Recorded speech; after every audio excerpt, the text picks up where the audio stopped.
It went on and on and on. That's the tightest I've ever been in a game. It was Christmas Day, 1971.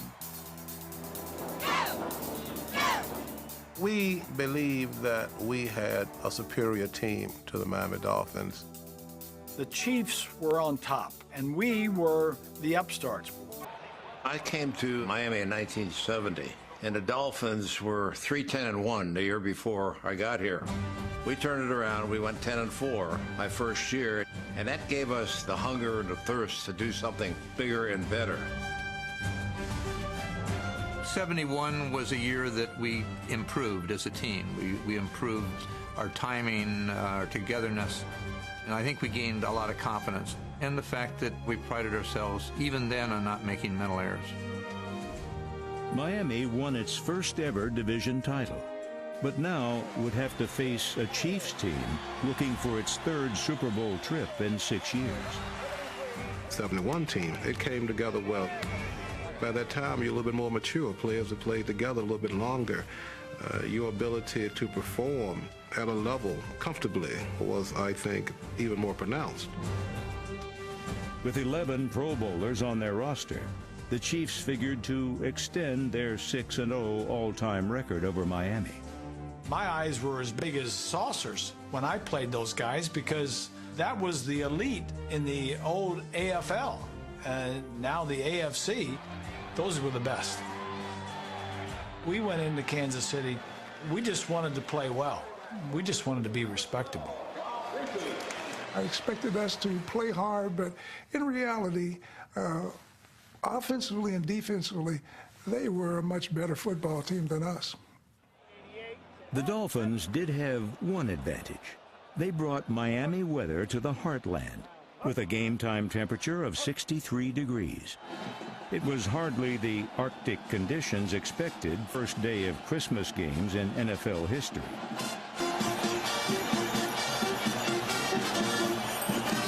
We didn't want to be away from home on Christmas Day, but we loved it. That means we're pretty good if we're in the playoffs and we're playing the Kansas City Chiefs. So we didn't like it, but we loved it.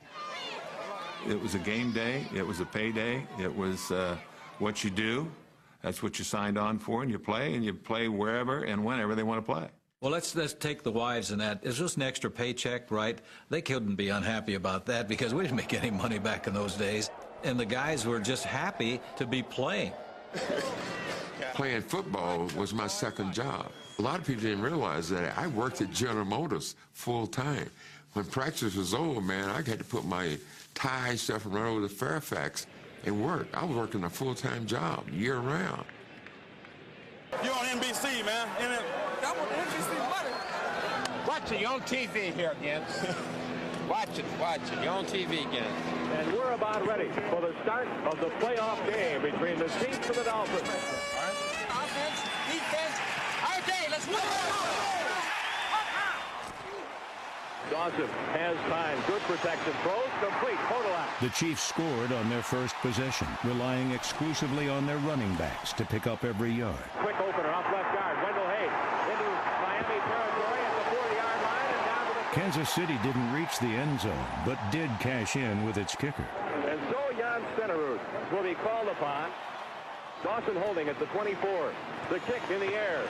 And it's good. With the score, Kansas City 3, Miami nothing. Chiefs All-Pro receiver Otis Taylor would not catch a single first-half pass, thanks to a Dolphins defensive decision.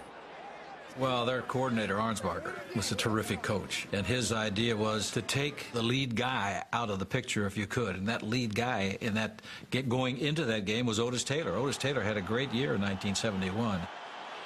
We would always manage to have two people on Otis Taylor. No matter where he went, he was going to get double covered. If they were going to beat us with somebody else, then God bless them. But they weren't going to beat us with Otis. Back to throw.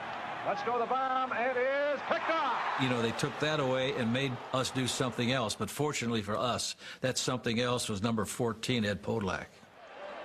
He was a college quarterback, and we brought him to us with the hope and expectation that we'd be able to use that ability. He wound up being our punt returner, our kick returner, great, great pass receiver, very bright route runner, and a ball carrier. Hank Stram, in his game plan, drew it up in a way that we normally draw up our game plans, which was the I-back was a big part of the game. We ran a lot of draws and screens, maybe a few more than we did in regular season, and that's where I gained quite a bit of yardage. Dawson with time, wants to throw. Pumps to the left, throws to the right. The screen is set for Podolak. A block from Rudnick. 35, 40, 45, 50, 45, 40. First down, Kansas City. A 29-yard gain for Ed Podolak. I mean, I could run backwards faster than Ed Podolak, you know. But, you know, he had the deceptive speed. Dawson dropping back, wants to throw. First and goal, complete. Podolak, right side. 12, 5, touchdown. Ed Podolak was untouched as he went into the end zone. That play was actually a screen. And we caught him in a situation where I guess Otis Taylor had cleared out. And so by the time I caught the ball, I had Jack Rudney and Mo Mormon in front of me, and I really ran into the end zone untouched. Not a place where you normally run screens down near the goal line, but in that situation, it sure worked.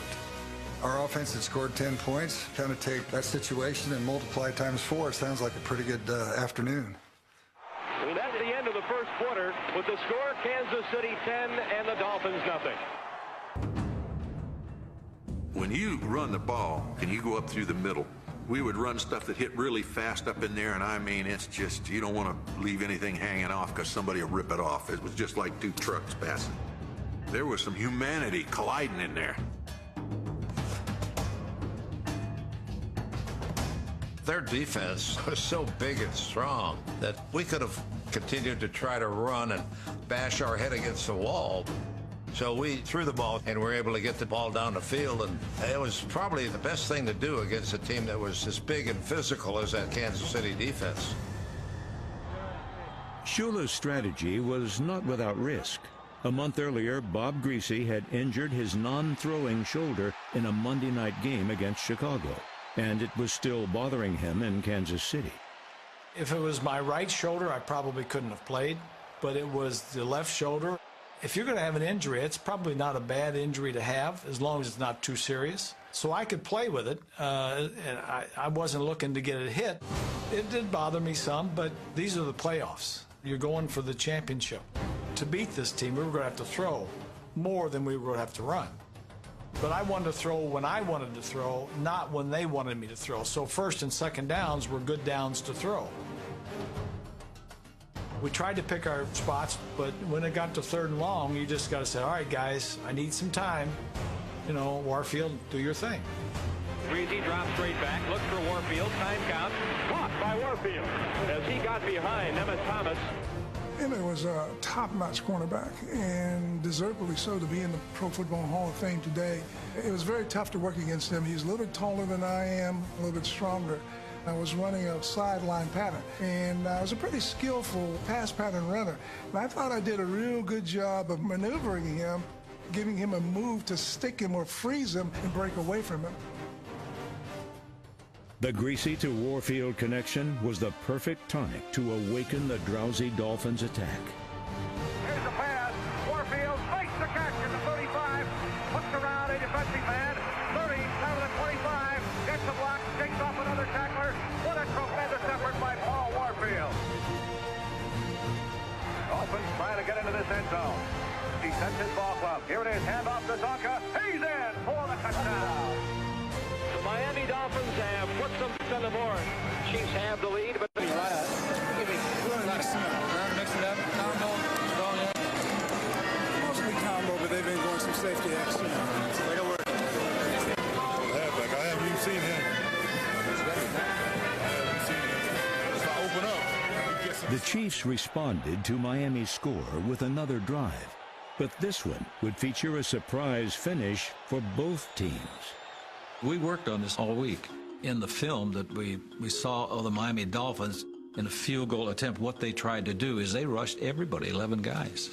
So Hank Stram said, okay, if the opportunity provides itself, we are going to make it look like it was going to be a field goal attempt because center would snap the ball, but he wouldn't snap it to me. I was a holder. They was going to snap it to Jan Stenerud, the kicker.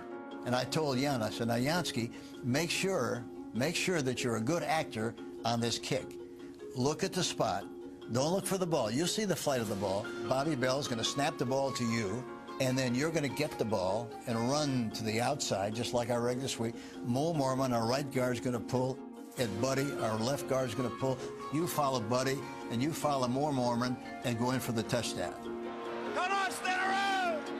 Come on, Jan! I looked at Jan. He was not looking at me. And I'm going, oh, great. If I snap this ball, he don't see it. It's gone. And I kept waiting. I kept waiting as long as I could. And he snapped the ball to me. And I'm on one knee. So I had nothing to do. I had to yell to Jan, got to kick it. And, he was flustered, out of rhythm and everything else. And he missed the field goal. Bobby Bell, high snap, placement by Dawson, kick in the air. No good. No good. I asked Bobby, why did you snap it to me? It was supposed to go to Jan. He said it didn't look like he was ready to catch it. And I said, that was the whole idea of the thing. It was a little bit unusual circumstances, which only me and my teammate know about, and I had never really commented on that. It's been 40 years ago, and there's no reason for me to start commenting on it now. It still was a possibility that I could have made the kick, even though I didn't expect the kick. But in my view, that isn't the kick that cost us the ball game. The special teams breakdown had taken away Chiefs points, and late in the half, a rare mistake from the otherwise perfect Podolak was equally as damaging. We had the ball near our own goal line. We were running out the time kind of before halftime, and I got hit on the ball. Here's a handoff, Podolak through the middle, and he fumbles the ball. Dolphins have got it at the 13-yard line. Dick Anderson is the man who recovered the fumble. That's a huge momentum changer when Podolak fumbles. Now the game is going to be tied. The Premian, the kick, it's in the air, and it is good. It's all over for you today. That makes a huge difference going in. Those guys were like riding high. Then all of a sudden, boom, the air comes out of them, and the air inflates us. The fake up the middle to Hayes. Dawson throws under pressure up the middle. Complete elbow right. First down, Kansas City. After a quiet first half, star receiver Otis Taylor finally contributed. Well, Otis Taylor had caught the ball downfield. I was just running trying to get a block, and Otis was so strong that he just kind of pushed the defensive back away and got the ball in his other hand and saw me coming and just tossed the ball to me, and it ended up being a big play. We're closing out on 10 minutes of ball possession in the third period. Incredible. This is the longest series the Chiefs have held of football all year long. And listen to the crowd at Municipal Stadium. Go, go. Jim Otis gets the football, slides off, and boom. 10, 9, 3, 2, 1. Oh, he's got it, a touchdown. For Jim Otis to get the ball near the goal line, it was a situation where you just try to blow it in, and Jim Otis was that kind of bat. They keep sticking them big cats in us. They're sticking in it. To Otis, left guard, into the pile, and touchdown.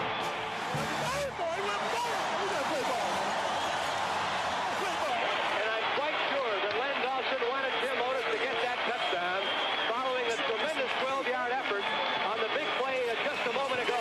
Good job, Jim. Good job. Hey, that's the way it's going to be. I was getting ready to run up there and swing out there. Shula's Dolphins needed a spark and got it from their battered quarterback, whose next drive was a portrait of perfection.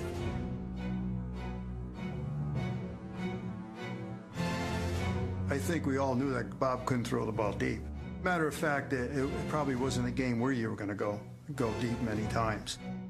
Basically, his game was going to be 15 to 20 yards, and I think Kansas City knew that. I think Bob would go back for a pass. If it wasn't there, he was very good at his checkdowns. He was very good at maneuvering around to get somebody open. He is a tough kid, a very talented guy, and too bad it wasn't his right arm that was sore. Sometimes you have to scramble. It's just there, and you have to go, and you want to pick up a first down, and you try to protect your body or whatever was hurting. Because you don't want to hurt your team, you want to stay in the game, and then everybody comes to help you up, and they want to come, and they're all grabbing for your left arm, and I said, no. And I don't want to pull up my right arm because, you know, that's the arm I throw with, so I'll just get up myself. You know, I appreciate you coming, appreciate your support, but maybe next year or 2 or 3 games down the road. Greasy drops the throw, fires the middle, Warfield, 15, down to the 10, down to the 7-yard line is Paul Warfield. We need this one desperately. Here's a handoff, and in for the touchdown. In for the touchdown. Jim Kick, and it's a tie ball game. The Dolphins came right down and took the momentum back. Man, it was just brutal. We kept trying to cut their head off, and we couldn't, and they tried to keep cutting our head off, and they couldn't. Early in the fourth quarter of the longest game ever, the underdog Miami Dolphins were in position to take their first lead of the game.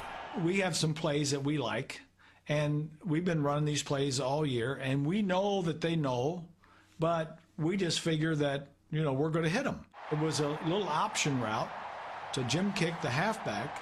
Bob threw the pass, and he wanted it back immediately because he threw it right at me. Greasy fires. It is intercepted. There is the biggest defensive play in the game for Kansas City. Right side the field, call something like an 880 fan dragging up, and let me run it up on the guy because he goes back so far and then he drops him. Come on, get out there! Come on, defense! I wanted that input from Elmo because if he tells me he can do something, I know one thing, he's going to bust his butt to do what he said he's capable of doing.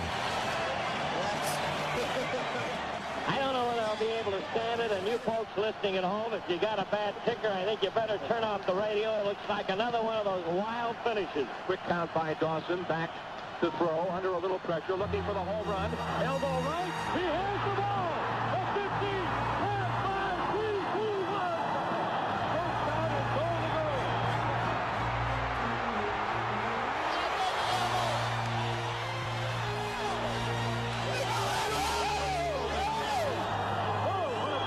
The dance doesn't count, but the great gainer does. A tremendous catch. He broke the tackle at the 20, 30. He was hit at the 3. He crawled into the end zone. Did he dance? Threw the football, and listen to the crowd across the way. First and goal from the Miami 3.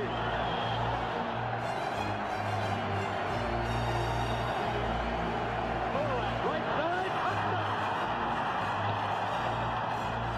So we get the ball with 6 or 7 minutes to play, and all we need is a touchdown to tie.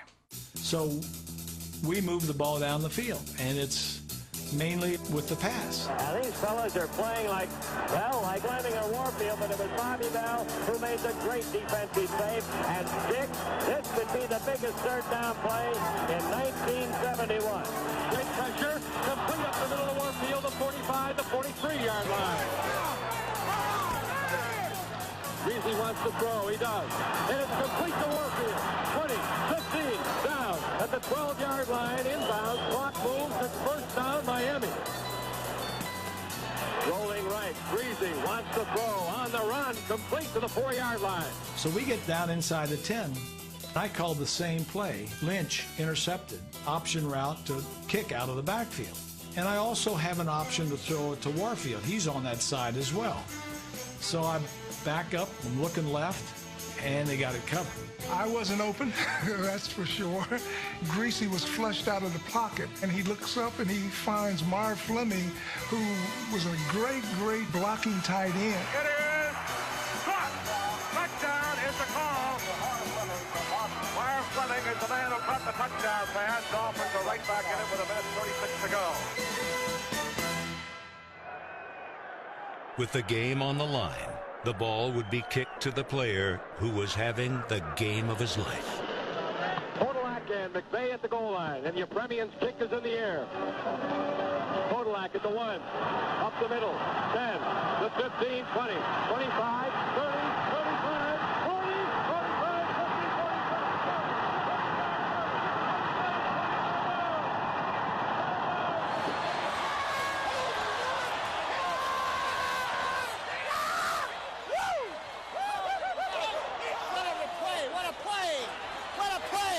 And he just eventually ran me out of bounds down inside the 20-yard line, which at that time I figured was going to be a victory anyway with a great kicker like Jan Stenerud. Oh boy, here we are. We got a minute left in the ball game, 24-24. And guess who they have? They have Jan Stenerud, probably the greatest kicker in history. He's going to kick a field goal and beat us. That's it. You know, Stenerud, the best kicker in the league, is going to make the kick. So we just thought we gave it our best. They took it away from us. And Jan Stenerud comes on the field. Stenerud, who made the American Conference All-Star team, even though he was the second scorer to Gary Yepremian of Miami, considered by many to be the best money kicker in the game, the man who can really come through in the clutch. Jan is really being called on for the biggest one now in his career. It was a short kick. It was about half a minute to go, 31 yards. A kick that I should probably have made 49 out of 50, particularly with a good snap and a good hold.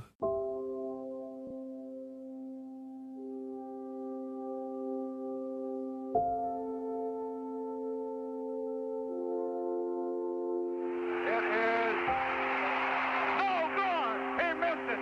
Off to the right side. To this day, I don't really understand why I missed that kick. It's a very painful, hurtful thing because you not only disappoint yourself, but you cost the team a chance to go further into the playoffs. So you let down the team and coaches and millions of fans. So it's tough to take, and I feel totally responsible for missing that kick. Jan Stenerud is probably crying his eyes out right now. That's got to be the saddest thing that's the moment in his young life. At the end of regulation in the longest game ever, the Chiefs forced a punt. With time for one more play, Hank Stram contemplated trying a 68-yard field goal. What do you think? 78? What happens if you don't kick, though? I might as well kick, don't we? Or what? No, if you don't, we're going to sudden death. Go for it, baby. How far? 68 yards? Go. Forget, we can't take a chance of blowing the damn thing now.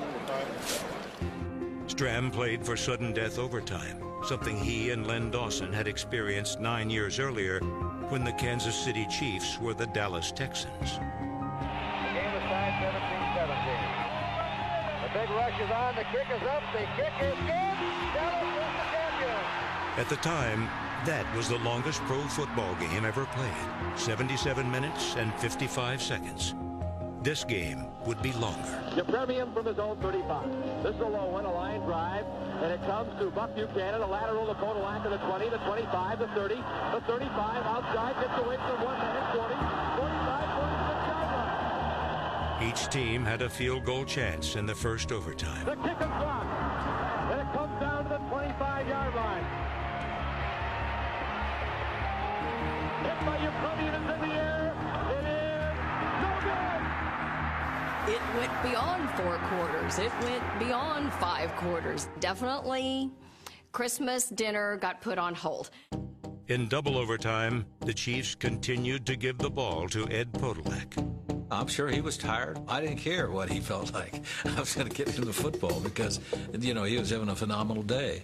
Also having a game for the ages was Dolphins linebacker Nick Bonaconte, who finished with 20 tackles. I remember Podolak catching his pass. I tackle him, and as we fall, I literally push his head into the mud because the mud is everywhere. And I'm thinking Ed's going to come up and he's going to be cussing me out like a trooper. I remember looking up at him and saying, do you think this thing will ever end? And I don't know how many times we ran into each other that afternoon, but it was many, many times. The Chiefs landed many hits too. But the Dolphins and their injured quarterback Bob Greasy refused to stay down.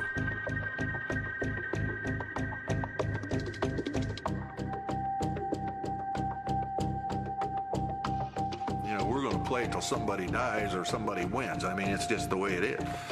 Mud was getting deep. Boy, it was in your eyes, in your ears, up your nose. You know, it was everywhere. I lost like 18 pounds that day. I lost so much weight that my pants were loose.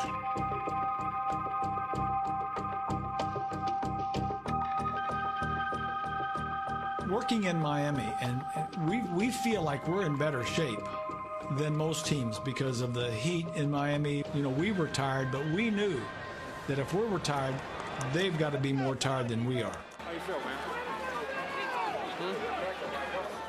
You do not have the ability to quantify what tired means, because you don't know what play is to play that lets you win or lose. It's a fascinating moment, but tired is not a word that could come into your mind. Just give us one chance. Just give us one drive. Just give us one big play. That's all we needed. So I'm looking at my chart, and I see the defenses that they're playing in different situations, and on the back sheet, I've got my plays listed that I like. And here was this play that was one of our favorite plays and one of our best plays that I hadn't run yet. Knew we had it in the game plan, but I hadn't run it the whole ball game because that's all I heard the Chiefs looking for the whole game is, you know, watch the misdirection.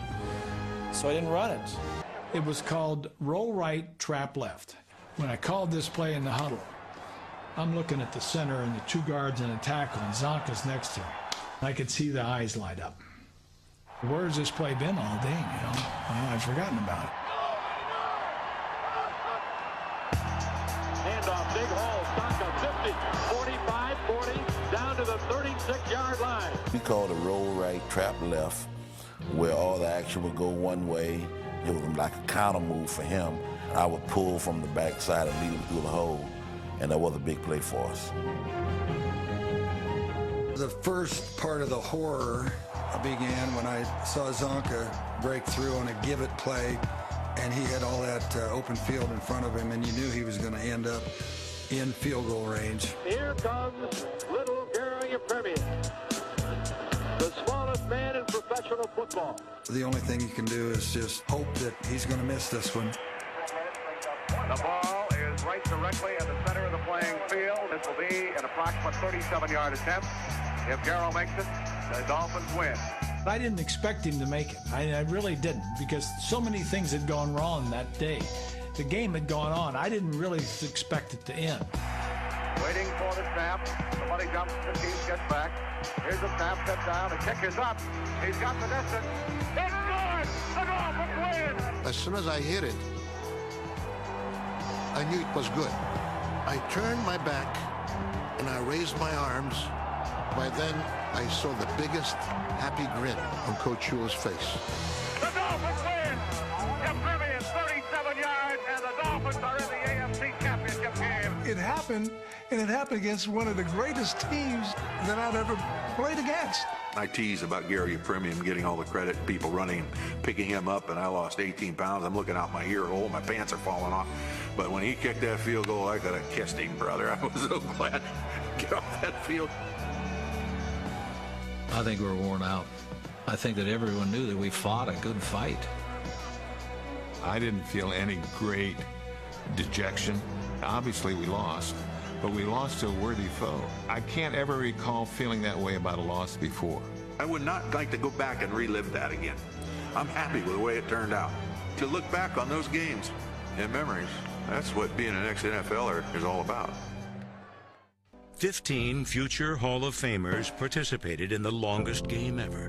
12 players, 2 coaches, and 1 owner. The game itself lasted 82 minutes and 40 seconds, a record that still stands. Ed Podolak's 350 all-purpose yards that day is still the most ever in a playoff game. Ed Podolak turned in one of the greatest individual efforts in NFL postseason history.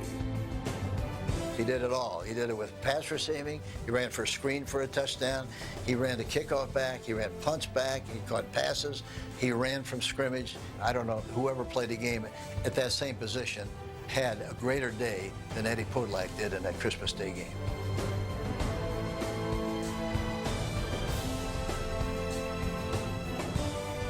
In all, Podolak racked up 350 all-purpose yards and scored 2 touchdowns. I mean, at the end, it felt like he was the only guy out there that day, you know, but whatever it took, he said, just let me have the ball. And Lenny was trying to give him the ball every play, you know, and he was the guy that was, they couldn't stop him. They just couldn't stop Ed Podolak. The pressure will be on. Kick is in the air, and it is good. The Dolphins are in the AFC Championship game. We were a young team. Going to Kansas City and coming from behind really gave us the confidence that we could go on and be a super team. There was a picture of Jim Lynch and I leaving the field, warriors who had expended all of their energy in the quest for valor. One of the greatest football games ever witnessed in the history of professional football. I was a happy camper at the end of that game. I was happy that we won, certainly, but I'll be honest with you, I was almost just as happy that damn game was over.